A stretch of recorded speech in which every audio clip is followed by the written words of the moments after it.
مساء الفل عليكم يا جماعه. طبعا انتوا شفتوا اللقطه اللي انتوا شفتوها ديت. انا بعلق متاخر، بس انا كان نفسي اتكلم في موضوع من زمان، وبصراحه كويس ان اللقطه دي بتاعت الولد اللي بيدافع عن ابن اخته، لدرجه انه موت كلبش في الولد، واثبت فعلا ان الرجوله مش بالسن. اثبت فعلا ان الرجوله مش بالسن.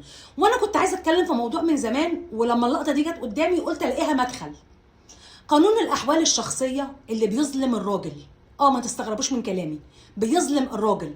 اولا هي تنفصل، مع السلامه حضرتك انفصلتي، تدوخوا في المحاكم علشان تاخد نفقه ومتعه وكل الحاجات دي، وبعد ما تاخد النفقه وتاخد رعايه طفل وكل الحاجات القانونيه اللي انا مش فاهمه فيها دي، وتطلعي عينه بعد كده علشان خاطر يشوف ابنه. على فكره الاب دوت هو واضح جدا واضح جدا انه كان نفسه يشوف ابنه، وانت مطلعه عينه عشان يشوفه. مطلعه عينه عشان يشوفه. يعني انت بعد ما تطلقي بتلففيه للمحاكم عشان يدفع نفقه، وبعد النفقه بتطلعي عينه عشان يشوف ابنه. هي ليه نص ساعه في الاسبوع؟ وليه بقول قانون الاحوال الشخصيه مش مع الراجل؟ لان هو اصلا الحضانه بتبقى مع الام، ولما الام بتتجوز الحضانه مع امها، يعني معاها برضو، ولما امها لو توفت او حصل لها حاجه بتبقى مع امه. يعني كأن الراجل ده آخر شخص يخلوه مسؤول عن ابنه أو بنته.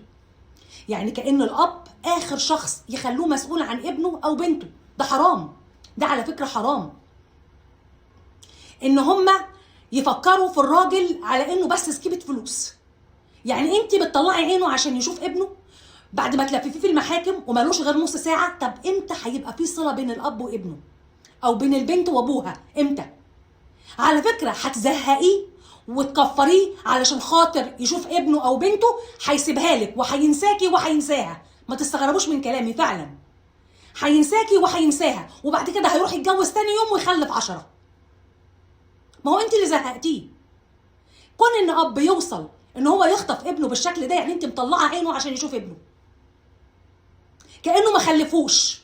بتضربي علاقتك انت بابنه، بتضربيها في مقتل. بتضربي علاقة الأب بابنه في مقتل. هحرمك تشوف ابنك وانت انسى ان ليك أب. على فكرة ده حرام. حرام عليكي. هو مش زكيبة فلوس جاي يدفع لك فلوس وخلاص.